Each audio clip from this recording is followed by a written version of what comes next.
Historically, stock option plans have been used as a way for companies to reward top management and key employees and link their interests with those of the company and the shareholders.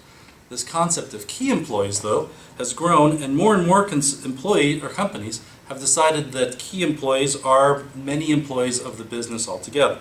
Since the late 1980s, the use of stock options has grown almost ninefold to today. Today, broad-based stock options are norm in high-tech companies. Many people are familiar with stories of Facebook, Apple, or Google rank-and-file employees becoming millionaires through stock options. A 2014 survey estimated that 70.2 million employees now have stock options, so they're an important mechanism to reward employees today. What exactly is a stock option? A stock option gives an employee the right to buy a certain number of shares in the company at a fixed price for a certain number of years. The price at which the option is granted is called the grant price and is usually the fair market price at the time the options are granted.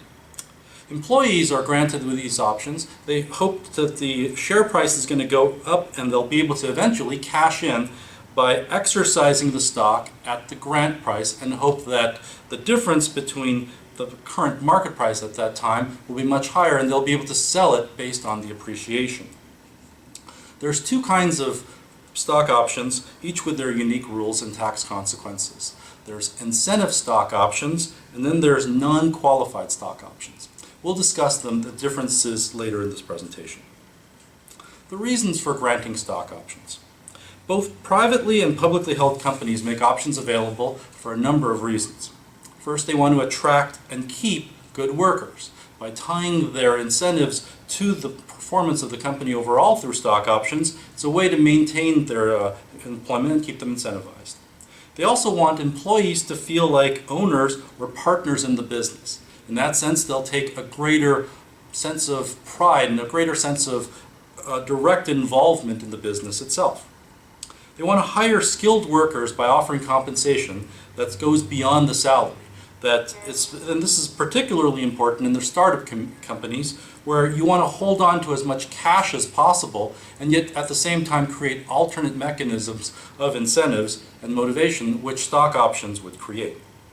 And for growth-oriented smaller companies, options are a great way essentially to create employees, having them give them a piece of future growth while at the same time, as I've mentioned, preserving cash.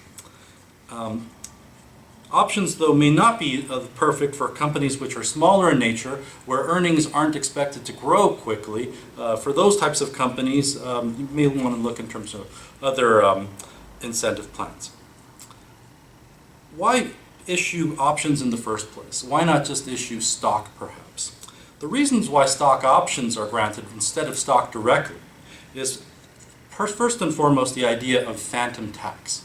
When you actually grant stock to an employee, then the person actually receives the value of the stock as income. For instance, if the stock is worth $2 per share, let's say, then the $2 per share multiplied by the amount of shares you get, let's say you have 2,000 shares, means that you would receive as an employee something of value of $4,000. However, if you're getting shares in a private company, and those shares are not liquid and that you can't trade them over the New York Stock Exchange or something, then you have nowhere that you could actually liquidate the stock and get cash back. However, the IRS will still require you to pay taxes on that stock, and that concept is called phantom income-related taxes. It's also a way to reward employees for future growth of the company and to align incentives directly. When you grant a stock option at fair market value, what you're essentially requiring the employee to do is to share in the upside of the company above and beyond the then current fair market value of the overall company. If the company, for instance, is worth $5 million, the stock option means that the employee is incentivized and basically benefits as the company itself grows from 5 million to hypothetically 10 million or 50 million. But when it comes to the initial 5 million, then the employee doesn't necessarily benefit from that. How do you create stock options? The first part of setting up a stock option would be to establish the stock option plan. The option plan is a comprehensive benefit plan under which options are issued. The plan itself determines the total number of shares that you reserve and set aside for all of your employees and potentially other service providers, and it describes the general parameters of the plan itself. In order to set up the plan, first thing you need is to have the board of directors of the company review and approve the plan. In addition, you'll also need the stockholders to approve the plan at least 12 months after the plan has been approved by the board. This is required for certain securities laws and tax law purposes. After the plan has been formed, then you'd also need to make certain securities law filings with the Department of Corporations of California and possibly the Securities and Exchange Commission. Then next comes the actual issuance of options to employees. First, you would set up a notice of option grant and a stock option agreement. The notice would summarize all the terms of the option grant itself, which we'll describe later. The option grant is signed, the option agreement itself, is signed by the optionee of the company and describes all the rights for the option which they're actually agreeing to. This may include things like the price of the option, how long the option lasts, and other provisions. Both the notice and the agreement are subject to the comprehensive stock option plan itself. The second thing you would need are board approval. Each stock option plan needs to be approved by the board, along with the actual option price at which the option is being issued to. This should be done contemporary to the option plan itself. Oftentimes, companies will promise employees options, but then hold off the board consent of those very same options for several months, and this can potentially cause problems. If the company has appreciated in value from the first time that the employee was promised options versus some other time when the board ultimately approves those options, then the fair market value, or that strike price at which the option may be exercised at, would have to be increased to be at the time that the board approves the actual option issuance. This relates to another issue and which caused problems in the past, and it caused something called the backdating scandal. The backdating scandal happened about 10 years ago or so, and there was a time when the board of directors would routinely backdate the actual approval of the option issuance. For instance, if today in October 2016 the board was reviewing the possible issuance of stock options to their employees, they may claim that the board consent happened actually in August of 2016. This would be because the price per share, the fair market price per share back in August, was lower than the price in October. And so the board of directors would use this mechanism in order to provide a lower exercise price for their employees. However, this created a problem because there was technically fraud. They were issuing stock options that they claimed were approved in August, but technically were approved in October. As an example, this led to more than 130 public companies at that time, in 2006, being investigated for this backdating scandal, and it led to the firing or resignation of over 50 top executives in many public companies, including those such as Broadcom, United Health Group, and Comverse Technologies.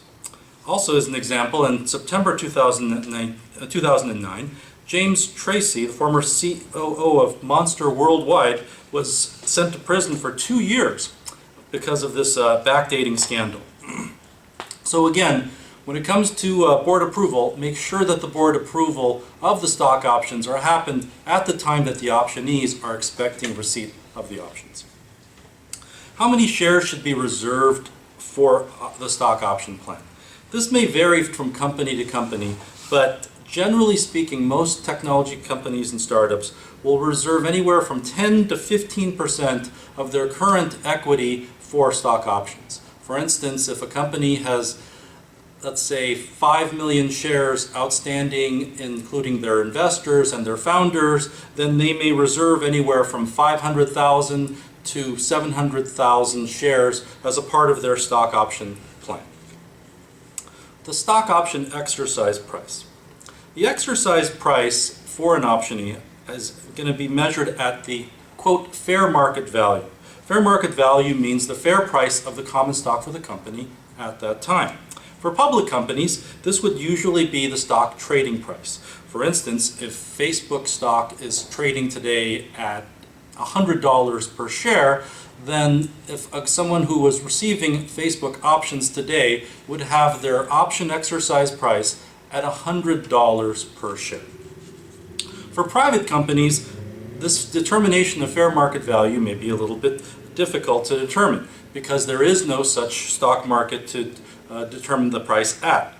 However, it's imperative that an exercise price be measured at the fair market value, because if the IRS ultimately determines that the option exercise price was less than the fair market value at that time, it can cause problems under a statute called 409A of the Internal Revenue Code.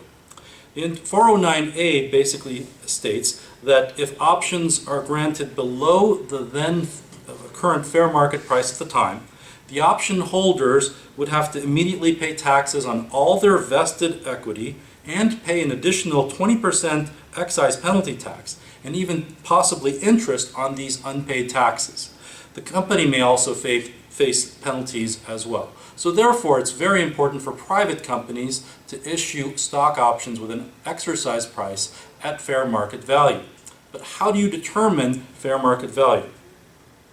Section 409A also provides a safe harbor for private companies as long as they've done a valuation of the fair market value as follows. This fair market value could be determined, this valuation must be determined or performed by a qualified individual or by an independent appraiser. The valuation must be performed within the last 12 months and must have been evidenced by a written report. As long as those three standards are required or are satisfied, the actual fair market value that's been determined through that valuation will be a safe harbor from 409A. In other words, the IRS will never challenge that valuation, and both the optionee as well as the company can feel rest assured that the IRS will not challenge it based on it being lower than fair market value. When can options be exercised? One of the most important restrictions for options is the concept of the vesting period. Stock options shouldn't be granted to employees in which an employee may be able to exercise all of the options all at once at any time. This is because if that were allowed, then an employee could theoretically exercise all the options and quit the very next day, which would defeat the purpose of the stock option incentive in the first place. The vesting concept requires the actual exercisability of the option to be delayed until the employee has worked a certain number of period of time. Typically, a vesting period of exercisability would work like this. The entire option, or 25% of the option shares would be exercisable after 1 year of service has passed. This would be commonly termed as the cliff vesting. After that time, the remaining 75% would be vested over the next 3 years on either a monthly basis or a quarterly basis. Now, this may vary from company to company. Some companies may allow for vesting over a 3-year period, or others may require over a 5-year period, but the general concept is still the same. An employee needs to work at the company for a certain period of time before that they may be able to exercise their options. How long does an actual option last? Usually the stock option will be exercisable for a period of 5 years, but it may also be as long as 10 years. Now, an option, though, will be subject to termination if the actual employee terminates his service, and we'll discuss that in a little bit. So what happens upon termination of the employee or consultant? Typically, the option grant after the service provider termination will terminate for right after the termination, but the rights may be able to vary from company to company. For instance, if the termination were for misconduct, then the stock option would terminate immediately. There wouldn't be any extension period of time for which the option could be exercised. If the termination were for death or disability, the option would terminate typically 12 months after the service termination. For termination for any other reason, whether the service provider voluntarily quit or was let go by the company, the option would terminate 90 days after the termination of the service. So for instance, if an employee quit in October 2016, then the stock option may be exercised at any time before January 2017. Sometimes, even after an option has been exercised, a private company will impose repurchase rights if the optionee ever wanted to sell the exercised shares. This is a mechanism by which the company would know who all of its shareholders were and to keep track and prevent shares being sold to persons that they might not want to actually receive the stock. This is for private companies only, of course. Now, earlier we discussed the concept of incentive stock options versus non-qualified stock options, and I want to describe the differences between the two. Generally speaking, incentive stock options provides you with more beneficial tax treatment than non-qualified options. The general rule of thumb is that incentive stock options won't be taxed upon exercise based on the then current fair market value of the stock compared to the actual exercise price of the underlying option itself. For a non-qualified stock option, there would be a taxable event upon the exercise. Now that's generally speaking, and let me get into some of the details between the two. First off, incentive stock options may only be granted to employees of the company. All other persons that may receive stock, consultants, members of the board of directors, and other persons may receive only non-qualified stock options. With respect to stock options, this is the general taxation events that happen. When the option is first granted, there is no taxable event. At the exercise date, if an employee has exercised this incentive stock option, then the difference between the fair value and the exercise price, commonly known as the spread, will not be taxed in accordance with regular tax rates. Now I say in accordance with regular tax rates because there is something called an alternate minimum tax. Its AMT is a minimum tax rate that all individuals must pay. And for AMT purposes, this spread would be factored in. So you should consult with your tax advisors when it actually comes time to exercise even an incentive stock option. But generally speaking, incentive stock options would not be taxed at the exercise event. At the time of the sale of the stock, after the incentive stock option has been exercised and acquired, there may be what's called different tax treatments as well. If there's, quote, a qualifying disposition, in other words, the stock has been held for more than 1 year after the date of exercise and more than 2 years after the date that the options were granted, then the proceeds from the sale will be treated as long-term capital gains. And long-term capital gains is generally speaking less than the ordinary tax rate. However, if the stock was sold was not held for that length of a period of time, it wasn't held for 1 year since the date of exercise and 2 years from the date of the initial option grant, then the proceeds will be taxed at ordinary income tax rates. Now let's move on to non-qualified stock options. For non-qualified stock options, again, there would be no taxable event at the actual grant date. However, at the exercise date, the difference between the fair market value at the time of the stock and the exercise price, i.e. the spread, is going to be taxable at ordinary income. And this is going to apply whether the company is a public company or a private company, and even if the company is private, the difference between the two will still be a taxable event. And at the time of the sale of a stock, of a non-qualified stock option, the difference between the sales proceeds and the tax basis will be taxed at long-term or short-term capital gains as long as the stock has been held for more than 1 year. The idea of measuring it from the initial tax, or when the 2-year period from the stock grant date won't be applicable to a non-qualified stock option. Other requirements for incentive stock options, once again, incentive stock options may only be granted to employees. They can't be granted to other persons. They must be granted under a written plan document that's been approved by the board and the stockholders, and the stockholders must have approved it within 12 months of the actual plan formation. The option must be granted within 10 years of the adoption or the shareholder approval, and the option exercise price must equal or exceed the fair market value at the time the option grant was made. So this is the general overview of stock options, and here are some practical considerations you should take into mind when you're thinking about setting up a stock option plan.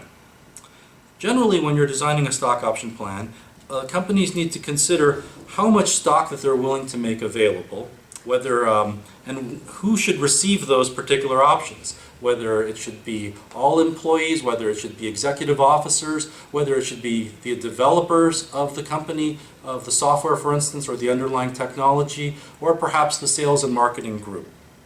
One of the common errors that many startups will make is to grant too many options too soon, thereby depleting the reserved stock option plan and needing to issue more options than they initially planned to make. Finally, one of the other important considerations for the plan is the underlying purpose of the plan. Is the plan intended to give all employees stock in the company or provide a benefit just to key employees?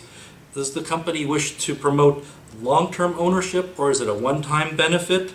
Is it intended to create a sense of ownership for the employees? These answers to these questions will be crucial in defining the specific plan characteristics, such as the eligibility for the persons for the options, the allocation, the vesting, the holding periods, and other aspects of the stock option plan.